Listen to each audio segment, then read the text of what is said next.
In this lesson, we will discuss how to use the configuration parameter explicitName. By the end of the video, you will be able to set the explicitName configuration parameter on a module attribute and use explicitName within a test set.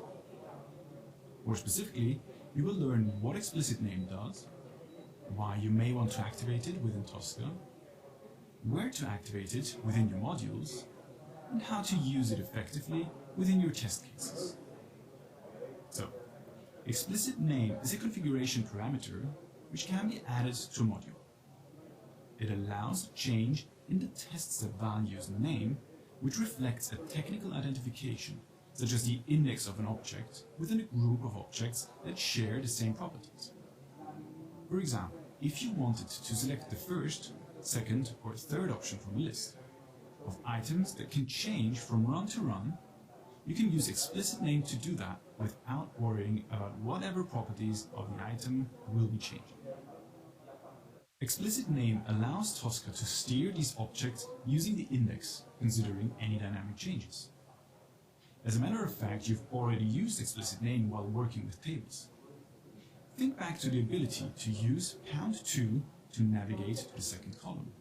Well, this is possible because of the explicitName parameter. So, in your test cases, if you have a list with options that can change from run to run, you can use explicitName to always select the first option, regardless of what that option is. You can add the explicitName configuration parameter to any module attribute in the Properties tab.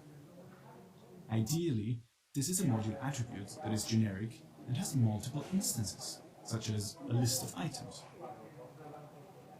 Simply pop out the Properties tab, right-click on Header, and select the gray box from the context menu to add a new parameter. In the left column, type explicitName, and in the right column, type true. You can utilize the explicitName configuration parameter by going to a step that contains the module attribute and replacing the name with an index number. So for example, in selecting from a list of recently viewed items, a list that can change at any time, you can simply tell it to select the first option every time by typing a #1 in the name of the test set value box. Congratulations, you've arrived at the end of this lesson, and now you're able to add the explicitName configuration parameter to a module attribute and steer within a test set using explicitName.